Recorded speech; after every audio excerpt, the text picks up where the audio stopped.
Join your host, Maddie Roche, as she brings you into a community of fee-only financial advisors who are successfully building profitable businesses that serve the next generation of clients. Learn from innovative advisors whose unique stories will inspire you to dream big and take action on your goals. Are you ready to live your best life and help your clients live theirs? Then you're in the right place. Hello, and welcome to this episode of XYPN Radio. I'm Maddie Roche, your host. I'm excited to have XYPN member Cady North, owner of North Financial Advisors, a fee-only firm in San Diego, California, on the show with me today. Cady joined us on XYPN Radio nearly 4 years ago during episode 79 to share her journey transitioning from the corporate world into that of an entrepreneur. Today, she's on the show to talk about what she's been up to since. Establishing a great work-life balance, moving across the country, and most impressively and most recently, writing a book.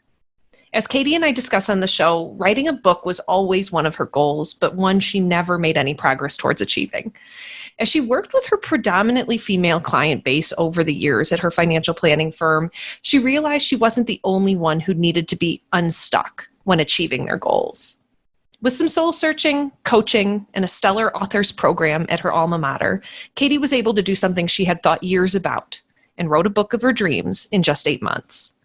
Cady talks today about why she chose the topic she did, the actual process she went through to write and publish it, and most importantly, she shares some of her tips that she shares with her financial planning clients who want to achieve their goals, but haven't yet been able to move towards them. If you're interested in what it's like to actually go after your dream, whether it's launching a firm or writing a book, or both, this show is for you. Avocado toast, selfies, a mountain of student loan debt. Gen Y is anything but traditional, and with over 75 million people, it's a population you don't want to ignore.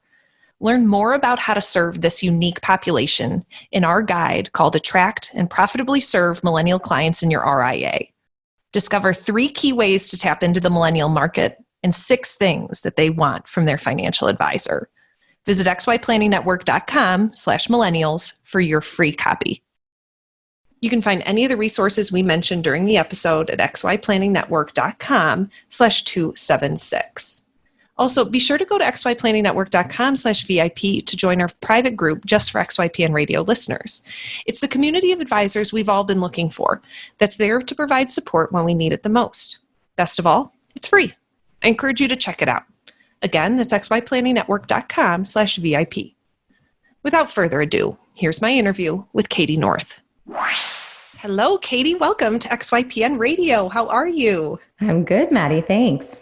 Good. I'm so glad to have you on the podcast for your second time. Cady North has been on our podcast once before, back in episode 79. If you want to go hear really all of her career and what she was starting to build then 4 years ago, feel free to jump back in time and listen to that episode. But Cady, thanks so much for joining us today. And there's so much to dive into now, 4 years later. Yeah, absolutely. I'm excited. Sure. So why don't you give the listeners just a little bit of an update of what happened over the past 4 years for you, and in as much detail as you'd like. I'd love just a rundown of your firm and who you're working with, and then we will dive into why you're on the podcast today. Yeah. So I've had my firm for almost 5 years. It'll be 5 years in just really just a few weeks, really. And so I work with about 50 clients. I have a bi-coastal practice, so I've got a lot of folks on the East Coast, a lot of folks on the West Coast, but I'm actually physically located in San Diego. I originally had started my firm, and it was based in DC, and so I had a very DC-centric firm, but a little over 2 years ago, I would say, I decided that just for fun and for, getting a life change my husband and I decided to move to San Diego. So we moved the practice, and really it didn't change much for me. I didn't lose any clients. It actually created a lot of opportunities because now I have sort of almost like 2 locations to have from like a marketing perspective. So that turned out to be a really surprising and wonderful way to kind of expand and grow. I work primarily with women who are successful in their careers, but they're sort of wondering what's next, and what are some of the things that that I could do that would make me happier and more fulfilled in life. So a lot of times that involves coaching my clients through a career change or starting a business of their own. And so, I kind of pay attention to those sorts of conversations in prospect meetings as an indicator for whether or not someone's going to be a good fit for my firm. Sure. I'm interested, Cady, over those 5 years that you've built this firm, did that niche change much at all? Was what you built today what you thought you were building 5 years ago? Yeah, I mean, I thought when I first started that I wanted to work with people who were like really into the business owner space, maybe already or were like getting there. And since then, I've really shifted the focus to wanting to work with people who are much more in that infancy stage of thinking about those sorts of things, because I enjoy kind of the mindset process around, getting the courage and getting yourself up to speed to want to make a big change, like starting a business. Awesome. When you were on the podcast in episode 79, you were talking about wanting and predicting that you would be taking on 3 or 4 clients a month, when in reality, it really was more like 1.5. You said you work with 50 clients now. Tell me about are you planning on building it further than that? And have you been able to keep pace with what your goals were for accumulating more clients?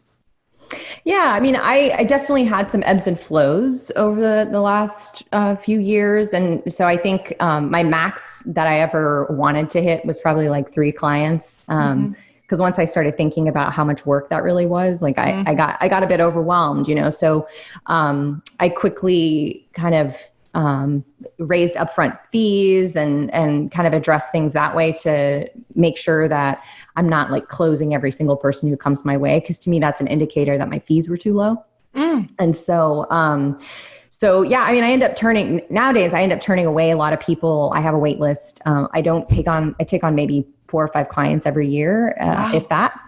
And so I'm not interested in that like hyper growth, or I'm not interested in sort of the ensemble practice where I'm going to have 5 lead advisors and that sort of a thing. I'm more interested in doing sort of very deep work with the clients that I do have, and making sure that I have a lot more balance in my life, because in my corporate days, I did the 80-hour work weeks. I did the traveling all over the place. I did the constant go, and it's just not for me. It's not what I have an interest in doing as, in my professional life. It doesn't mean that I don't love what I do. It doesn't mean that I don't, feel like I'm successful at the work that I do. It's a very personal choice to make sure that I have enough balance in my life and as limited stress as possible. Yeah. What a relatable quality to have with your clients. Is that something that you share with them, that you are, in fact, yourself searching for that work-life balance? Yeah. And I would say at this point, I'm not even searching for it. I have it. But yeah, I mean, I am very upfront with my clients, in that, I deliberately keep my practice small because I want to do that deep work with the clients that I have. And everybody's super appreciates that because they can see the value in having, the one-to-one kind of relationship, versus I think what is like quite typical in sort of the broker dealer world, or working, if you have a big book of business at a bank, it's like you might have 250 clients, and it's like hard to keep up with, as an advisor. But I think as a client, you begin to feel a little bit more commoditized, and you don't get to the opportunity to do some of the things that I get to do with my clients, Oh, I love that. Would you mind diving a little bit deeper into what it means to do deep work with your clients? Yeah. So, a couple of months ago, I've been working with a client who is very, very successful, an executive in a large real estate company. And, we spent probably 3 meetings together talking about ways in which she could do something more meaningful with her life, which involves dogs.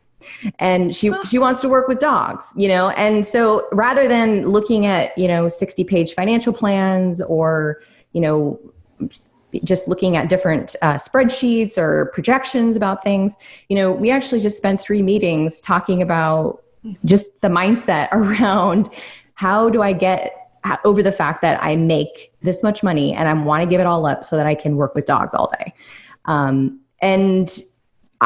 She found it to be extremely, extremely valuable and helpful, right? And, this is something that she's looking at making a change probably over the course of the next year or so. Right. And when we first started the conversation, she was thinking this is going to be like a pre-retirement thing in 10 or 15 years.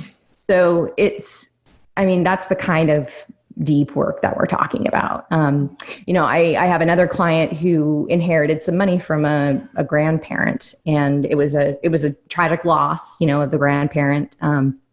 And she came to me thinking that she was just going to be doing like some basic financial planning, thinking through, okay, what do I do with this? What do I think about, my money and my budget and stuff like this.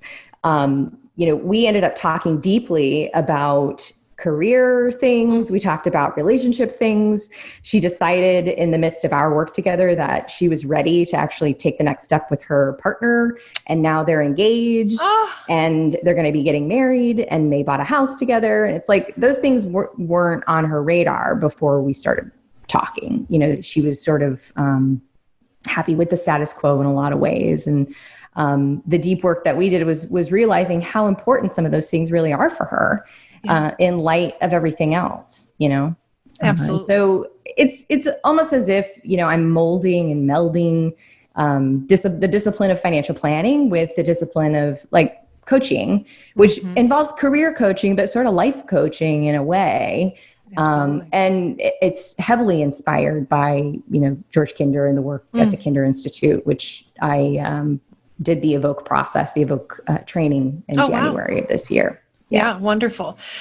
We've had a group of advisors on the podcast before talking about the Evoke program and how beneficial it has been to implement some of these core questions into the conversation, because as you allude to, and as you've mentioned, the relationship between money impacts so many different aspects of our lives. And I commend you, Cady, on building a firm where you can say you've reached the work-life balance, because you actually had some time recently to write a book, which is really why you're on the podcast today, to tell us a bit about some of the nuggets of wisdom that you share in that book and the direction you took it. Can you tell us a little bit about the resiliency effect, please? Yeah. So actually part of my own life plan in doing the work with the Kinder program was to figure out a way to be more comfortable sharing more of my story publicly, but also to be able to reach more people through a medium that was not necessarily the one-to-one, which is very time consuming. And writing a book is something that I've wanted to do for many years. In fact, I've, asked my business coach for several years and other coaches I've had, like, hey, I need to get some resources on this. Like, I want to make this a goal this year. And then nothing would happen. And I want to get some resources and make this a goal this year. And then nothing would happen. But just sort of a series of events kind of all happened at once that aligned to allow me to find and figure out how to do this. And the first one was having the Kinder training and sort of just getting really energized around the idea of what it meant, what it could mean for me to be able to do this, to write the book. And I also at the same time came across a really excellent program that is a professor from Georgetown University, where I went to business school, has called the Creator Institute, where they take people through, take a whole cohort through the process of writing a book. In 6 months, you get a draft of a book done. And so my first phone call with this professor, I was like, I don't really know. I think maybe can I do it this fall or maybe next year even? I have a lot going on. I just really don't know. And he said to me, look, Cady, there is never going to be a good time to write a book. Never. And so I don't even know if I'll be doing this program in 6 months from now. So if I were you, I would just hop on board and do this. He's like, your idea is fantastic for a book, and I think you should do it. And I was like, well, I guess I'm writing a book. Yay. That's such a wonderful program. How many people participated in the Creator Institute? There were over 100 authors in my cohort, and they've gotten so large with each, they do like 3 rounds of it per year. They've gotten so large with it, they have to break up the cohort into like a couple of nights a week, different meetings, like mini cohorts within the cohort sort of thing. But yeah, I mean, we all just finished our pre-sale campaigns, and all of us were doing this all at once. And it's kind of cool because you're part of a group, and, there's people writing poetry books, there's people writing cookbooks, there's people writing fiction, nonfiction. So but the sort of the concepts and the approach is all very similar in a way. And so we all can, commiserate, we all can share our strengths and experience and cheer each other on. And so it's really nice to have that. And I don't think I could have done it, especially really at all, without that kind of support. Because it's like, there's many times when you start down this road and you're vulnerable and you're sharing your own stories and you're talking to people and interviewing people, and you self-doubt kind of creeps in and you're like, why am I doing this again? Aren't there like a million books on this subject? Or like, haven't people said this before? I just don't know. Like, so there's all sorts of things that your brain will do to you to tell you like, you're not good enough, or this is not right, or, this is a lot of work, why do it? But being a part of this cohort kind of helped me push through some of those things. And it's like, no, that's not true. I'm good with this. Like, this is really important. And, just the feedback, when I want to share like the story of why I wanted to write this book with other people in my cohort, everyone would respond, wow, I really want that book. Like, I want it now. And that's hugely, hugely motivating, Absolutely. And I love how that mirrors so much the same experience you really had 5 years ago as you started your firm. I hear from advisors all the time that imposter syndrome creeps up, and that there's never a good time to launch your firm and all those things. And here you are 5 years later, diving into something even more personal and more unique to you and who you are. Would you mind sharing with the listeners kind of the premise of your book and what it's about?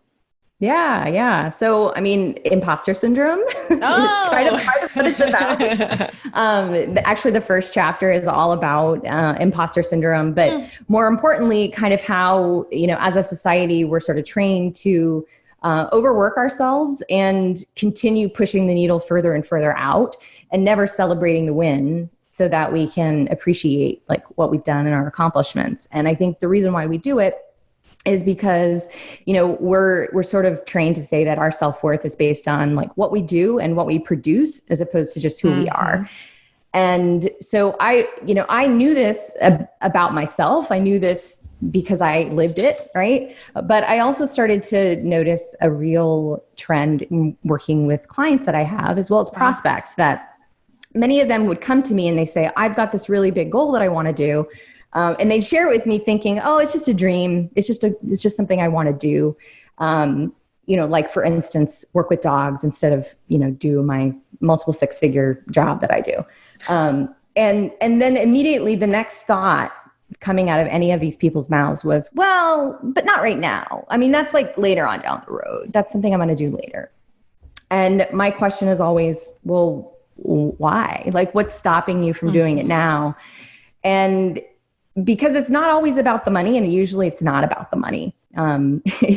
It's about something else. And so I really wanted to dig in and research why that is. And so I started with interviewing. I interviewed and profiled 50 women who had done varying degrees of big changes, career changes, or starting businesses in their life.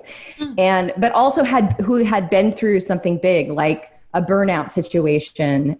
They had, gone through something where they decided they couldn't go on any further, which is a little bit of what I experienced in my kind of corporate life experience. And so it was just really interesting to see all the commonalities here. And really, it's not about, what I found out is it's just not about sort of this outward journey of like checking boxes, getting another degree, reaching a certain threshold or title in your career, life hacks, right? It's not about any of that stuff. The people who are successful with this and end up living their best and most successful and fulfilling lives have done an inner journey too. And it's a parallel in most cases, but the more important one, the larger path, the more important path. And this inner journey involves doing a lot more self-reflection and diving into, some of the things that make you tick, and involves going back and looking at some of your experiences and adversities that you've had in life, and like questioning, is there something about that makes me react today in a certain way, or that hinders me and my mindset from even wanting or expecting to have the best that I can have in my life. And for the vast majority of us, the answer is yes. There are things that have happened to us that are getting in the way. And so the book is kind of, walks you through some of these things about, how you can walk your own inner journey on this to discover not only what is most important to you, but give you the energy and the courage to actually start living your best life. Oh, I love that. And I don't want you to spill the beans because I know the book has not been released quite yet. But do you have a couple tips that you share in it that you'd be willing to share with the listeners in terms of what are some of these inflection points that really help people get pushed to the other side? Yeah. So, one of the things that I heard a lot from people is a courage to be vulnerable. And this is a Brene Brown thing. Of course, she talks about this all the time, but, I think there really is something to be said for sharing your experience with another person or daring to even share it with yourself in a journal entry, right? Yeah. Because I think those things that we most fear saying out loud are the very things that as soon as we do, they just have so much less power over us. And so, that's a huge piece of this. It's not about learning new skills. I can tell you that. One of the chapters is all about the things we have to unlearn, right? It's not about learning new things. It's sort of these coping mechanisms that we have and, figuring out ways of letting go and unlearning some of the behaviors that we've had in the past because they're not going to serve us if we want to make big change in our life. I'm interested in what your own journey was like, both to start your firm and with this book. What do you feel like got in your way over the years from writing the book? Obviously, you launching a firm took up a lot of time. But what was it about this other aspect of you, the wanting to be an author and share more, that kept you from doing it until now? It's fear of wanting to share like some of my experiences publicly, fear that it wouldn't be good enough or perfect enough. Those things are huge. Yeah. And very scary, it's, I refer to myself as a recovering perfectionist, right? Mm-hmm. And it's hard when you feel like you would embark on something that you don't already have all the answers for, Yeah, absolutely. You're a member, Cady, that over these years has really made herself accessible to other advisors in this industry. You're a mentor at heart, both to me and to other people you've come into just in passing. And I'm wondering, it sounds like you had some really great people, both with the training with George Kinder and the Creator Institute. Did you have any mentors that you really looked up to through this process that helped guide you along this journey? Yeah, I have a business coach, Elizabeth Jeton, and I know a number of other XYPN advisors work with her. She's been amazing, and she just has a really great way of reflecting back to you exactly what you just said, and it makes everything super powerful that way. But she also has a lot of really great ideas too, as far as deepening your practice and deepening your relationship with your clients. And one of her big tenets is, you're always in discovery mode. It's like, you don't just have a discovery meeting, you have a discovery relationship with your client. And every time you speak, whether it's email or phone or video, you're looking at, you're always wanting to develop a sense of curiosity so that you continue to deepen the relationship.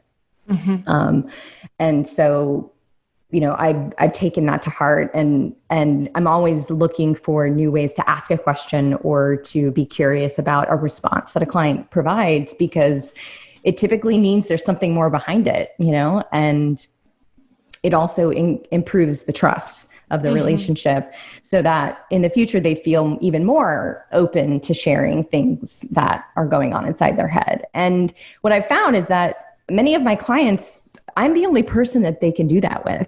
They don't hardly share that with their family members.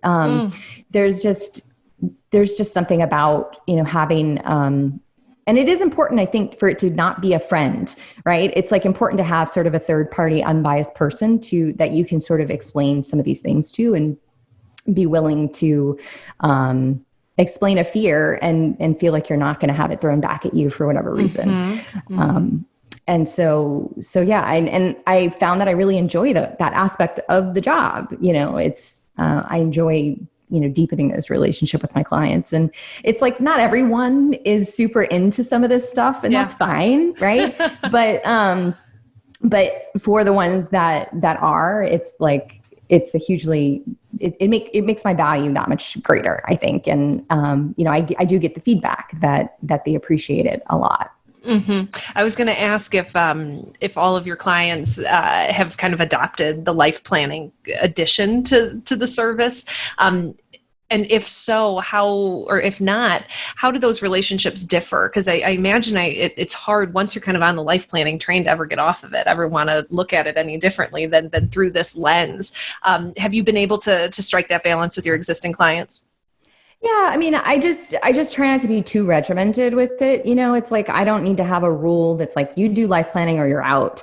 I think that goes against the spirit to me of what this is all about. Right. Mm-hmm. And it's like, but I do think that making myself available in that way is helpful. And so whether or not they sort of take me up on the offer or not is up to them. And that's totally fine.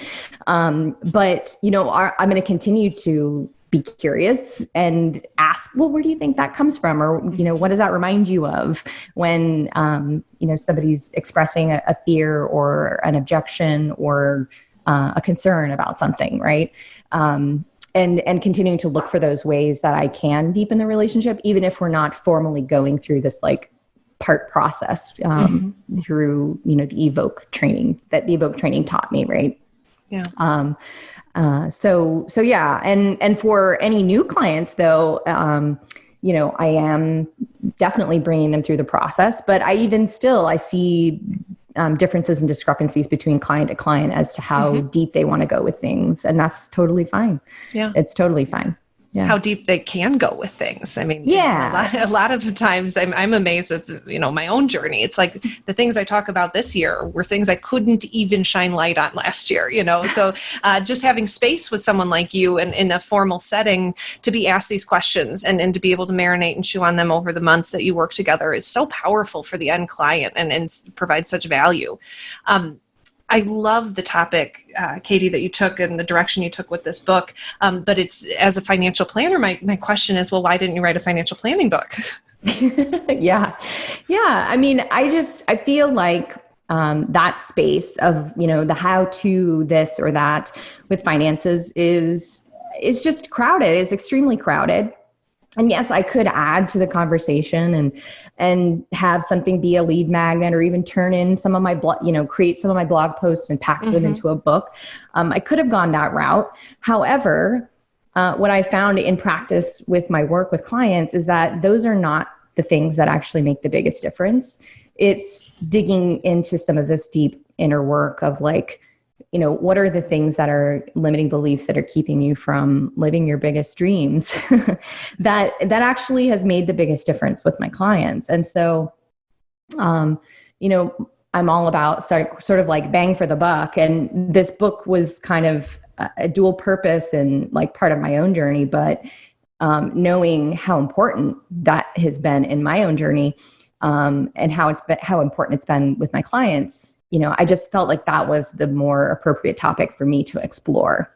Yeah. And you've kind of hit on it in the past through some of your answers, but it's interesting, or I'm interested to learn more about how this changes who you are looking to work with in the future and how you prospect and how you vet your clients. I loved what you said earlier, that your prices were too low because you were signing everyone. Are you really looking for a specific person now that you've kind of evolved your own self in your firm that fits a mold that's different than what you were working with previously?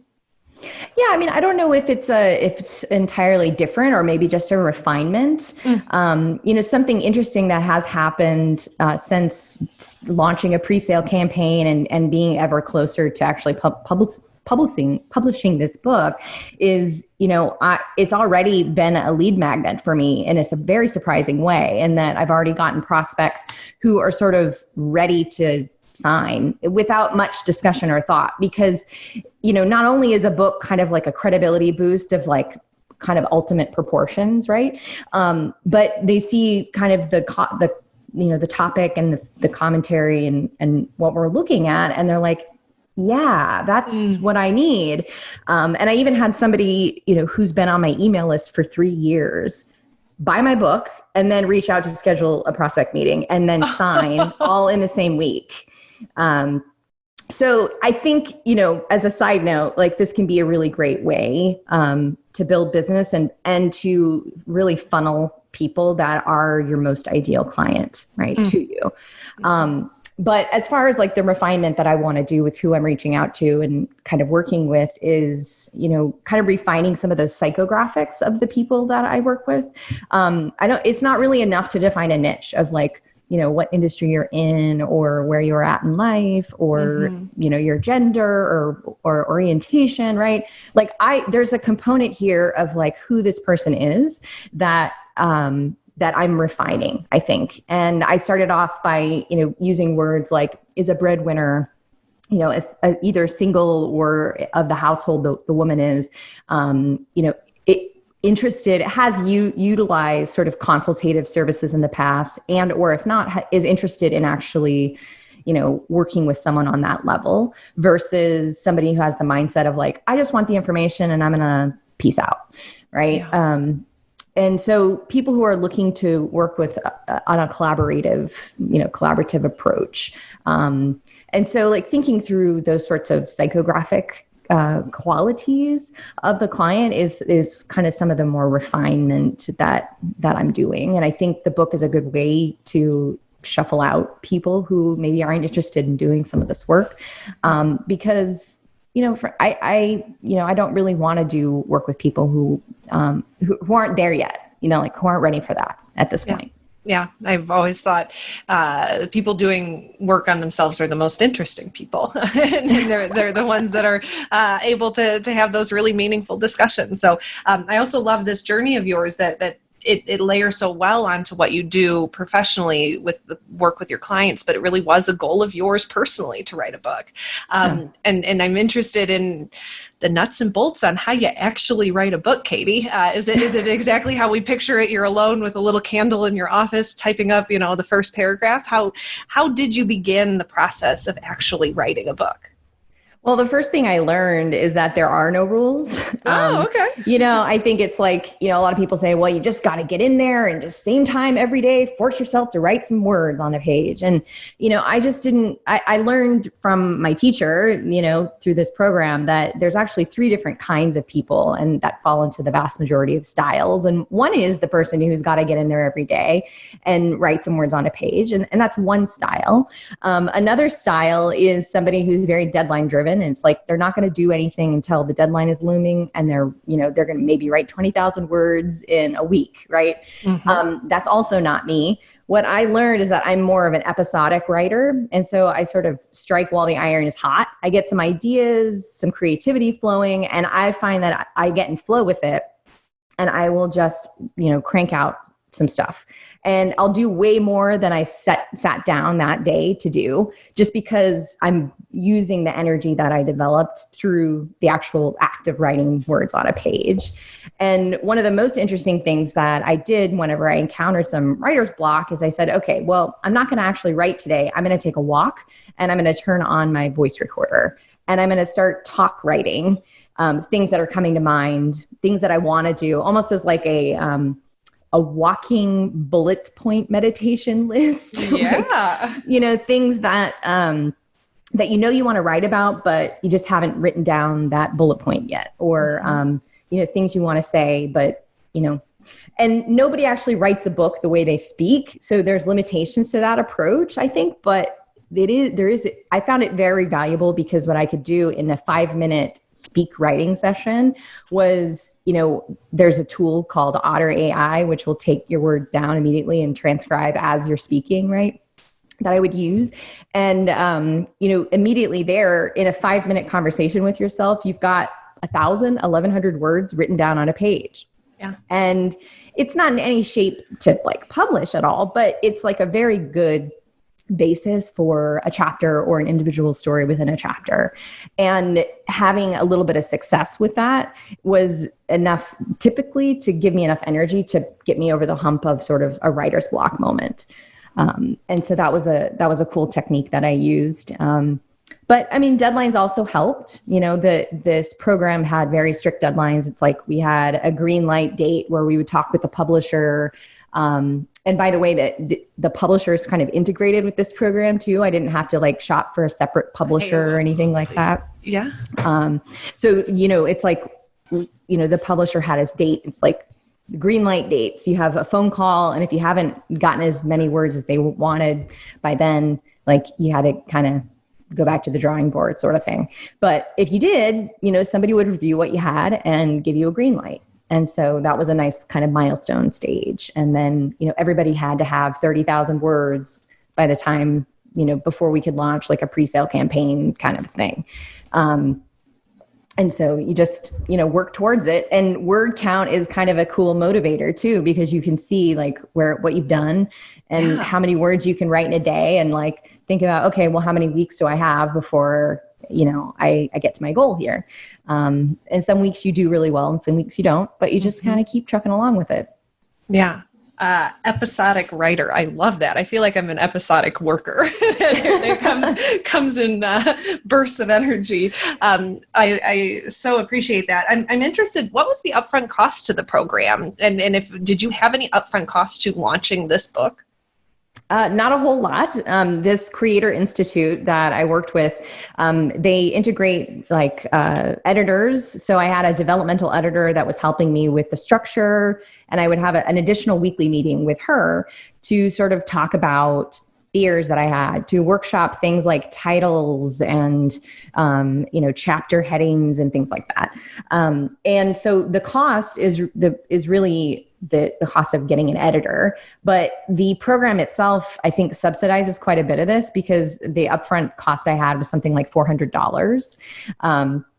And then I had, before we moved through the publishing phase of like pre-publishing and setting up a pre-sale campaign, I think I had to send another $300 or something like that. So they intentionally keep the cost very low, because one of their missions is to expand this to more people than are typically able to write a book. So they typically have a much higher ratio of women and people of color coming into this program and writing books, completing books. And it also skews very young. So there's a lot of people who are like fresh out of college trying to figure out what their career is going to look like. And they're taking a little turn to write a book, And so they write grants and they get a lot of funding. I think that helps subsidize some of the costs with this, because it's rock bottom. I mean, it's just extremely low. And then they work with a hybrid publisher.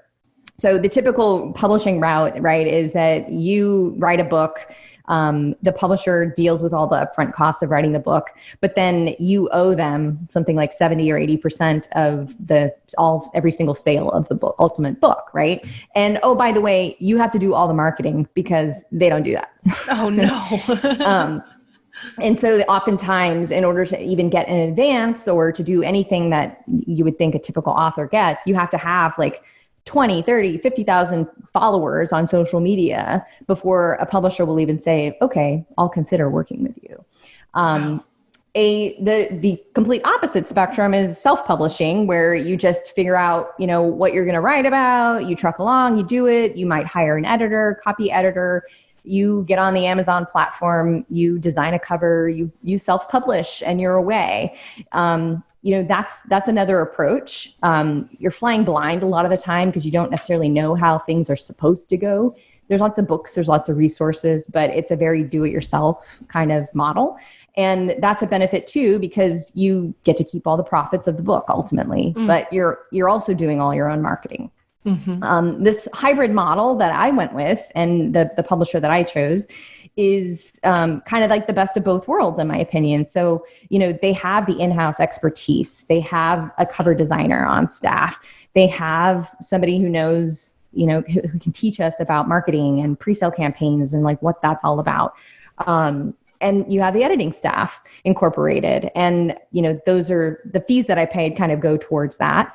And then we did this pre-sale campaign where we had to sell, pre-sale a certain amount of books in order to reach certain thresholds of the campaign. So I basically had to sell, I think it was 150 books in order to publish a soft cover and an ebook. And then if I sold over 200 books, then I could also publish an audiobook and a hardcover.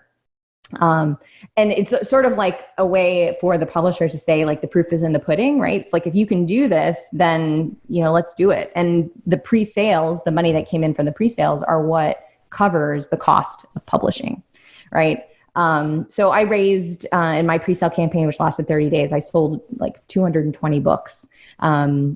I'm going to be able to donate some of that money to charity, which is cool. But I was able to raise enough funds to actually cover the cost of publication. And then once I start selling books for real, like on Amazon and through other channels, I get to keep all of those profits. I don't have to give any of that to the publisher because I've already paid them, right? They did all the work that they were supposed to do, that they were contracted to do. So that's kind of the beauty of this hybrid model. They have some in-house expertise that you can tap into, which is really nice. Yeah. Would you mind talking to the listeners a bit about what your pre-sale campaign was like? I'm lucky enough to follow you on social media, so I was very impressed, and I didn't know you had the infrastructure behind you of how to do this, but I was so impressed how consistent and clear your message was, what your ask was, and how exciting it made me feel for you. Tell us a bit about what that process was like. Yeah. So, it was real scary for me. I'm not a huge social media girl. Like, I don't love that. And also when you do something like write a book, it's kind of like you have this big release of like, I did this thing, guys. Like, are you going to like me? Like, do you like me? Imposter syndrome?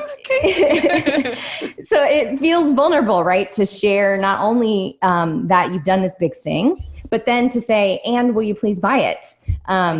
And so you do have to make an ask, and I had to get comfortable with that. And thankfully, being a financial planner and having a business for all these years made me I'm comfortable enough with that. But I don't do Instagram stories daily. I don't share a whole lot of stuff, but I was doing that stuff daily, right? I had to get on there, think about new ways to use Boomerang, and I was doing little dances. I was, sending little messages. I was thanking people publicly who bought my book, which kind of helped generate a lot of new interest and excitement. But really, it allowed me to tap into how excited people were for me, right? And that gave me more energy to keep going with it. And so it's like you start off with a big bang. It's like I was having like $700 in sales every single day for the first week, and it was crazy. And I was like, this is insane. And then you reach like a doldrum stage after the 2 weeks, first 2 weeks go by where it's like, is anybody going to buy my book today? I don't really know. So you kind of think about ways to drum up excitement, but ultimately for everything that I was doing on social media behind the scenes, I was reaching out one-to-one to people. And especially during a time like COVID, it was a cool experience to have because I wasn't just like, please buy my book. I did this thing. Thanks. Call me later. It was like, hey, I want to know how you're doing. What's going on with you? Like, tell me all about it. Last I heard you were doing this. What's going on with you now? And I got to catch up with so many people that I hadn't yet had the opportunity to catch up with during COVID. And I think, all of us have felt a lot of like very insular and scared to reach out, and it's, it can feel lonely. And so it was a cool thing to do, to like be forced to do in a way. But it also gave me a lot of energy because I knew that I was, catching up with a lot of people I haven't talked to. I had people buy my book that I went to high school with that I haven't talked to in decades. I have people bought my book that I worked with like 7 years ago, colleagues and coworkers. And so, it was just a really cool, almost kind of like a mini reunion I had for a month with all these people. Oh gosh, that gives me goosebumps. From start to finish, how long was this program of kind of putting pen to paper and now getting enough books sold to make sure you have a hard copy and an audiobook? How long did all of that take? So I kind of started the decision making, like, yes, I'm going to do this in January. I think I had my first meeting with the professor in January. And then I turned in a draft manuscript, like a completed draft manuscript at the end of June. And It's a draft manuscript, right? It's like not a beautiful piece of work. It's the first draft. And, then starting at the end of July, did the pre-sale campaign, lasted for a month. And then, now I've been working on revisions with my editor. And so the revisions process is actually pretty intensive, and it's sort of like revision 1, revision 2, revision 3. And everybody who pre-ordered my book is a part of my beta reader community. And now we'll get the chance to get previews of like early copies, early chapters of things, and get to lend their feedback as well, which is kind of a cool thing. So it happened way faster than I ever would have thought. And it's largely, again, due to this program that I've been a part of, because they intentionally make it fast because there's so much time that we all waste. And, it can be done much faster than people realize. Yeah. But I'm sure, as you talk about in your book, the decision to do it was probably what took the longest. And years. We're talking years here. I struggled with this for years. And when I decided to do it, I wrote a blog post about it because I was like, other people need to know what this process has been like. Yeah, so it's like about getting unstuck and, the questions you have to ask yourself to kind of develop some of that energy and get you off going in the right direction. Yeah. You should be so proud of yourself, Cady. This is so neat that you've taken this angle. I love seeing and working with advisors so much, because after 4 or 5 years, they each kind of find their own little thing they want to do, whether it be a podcast or a book, or continue to be out in front of the media, or become the world's best boss. They go from financial planner and business owner to something else eventually. And I'm loving the word, unstuck, and so many of the concepts that you've talked about today really hit home, and I'm sure they will hit home for our listeners. And I'm interested, Cady, in what's your why, whether it be just for this book or just how you wake up in the day, but what motivates you?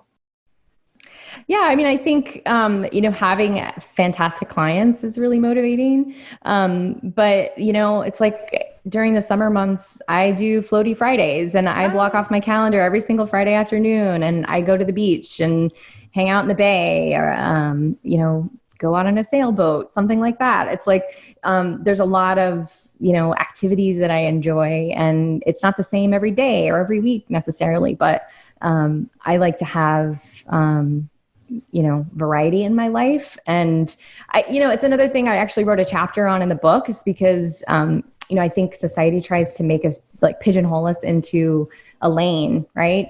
And what's your major going to be? Oh, what's your job going to be? Oh, you're doing something else now. Why did you change? There's all these questions that people ask because it seems weird to incorporate like multiple different skills into one thing. But the chapter that I wrote is really about celebrating, cross-functional learning and all the things that and sort of figuring out what that intersection looks like and where you find kind of a unique niche. And, so there's like, I kind of have all these weird disparate interests, and I get to live those things. I don't have to say no to any of them. I have the time to explore the interests that I do have, and then the new interests that I develop along the way. And that, everyone, is a work-life balance. That's wonderful. Cady, final words of wisdom for someone who might feel stuck as we round out this episode. Maybe one of your tips you haven't mentioned yet, or re-emphasis of one you've already mentioned. Yeah, I think the first question is, what is something you can do? Most of the time, there's an answer lurking there, and we maybe haven't thought about it, or we maybe haven't allowed ourselves to listen to it. So ask yourself that question, or even get a friend to ask it of you and repeat it back, because it's a really powerful question. Very. Thank you so much, Cady, for the work that you do for your clients, for yourself, and for this industry. It's been a total joy to know you over these years, and I cannot wait to read your book. Thanks, Maddie. Avocado toast, selfies, a mountain of student loan debt. Gen Y is anything but traditional, and with over 75 million people, it's a population you don't want to ignore. Learn more about how to serve this unique population in our guide called Attract and Profitably Serve Millennial Clients in Your RIA. Discover 3 key ways to tap into the millennial market and 6 things that they want from their financial advisor. Visit xyplanningnetwork.com/millennials for your free copy. Be sure to join our VIP community at xyplanningnetwork.com/VIP to hang out with other XYPN radio listeners, ask questions for future mailbag episodes, and finally, to find a community of like-minded financial advisors. Thank you so much for joining me today. We'll see you next time. You are not alone and you are not crazy. It's scary starting, building, and growing your own financial planning firm, and that's why we put together a free private community just for you, the Cutting Edge Financial Planner. Go to xyplanningnetwork.com/VIP or text XYPN Radio to 33344 and join a network of thousands ready to change the lives of Gen X and Gen Y clients.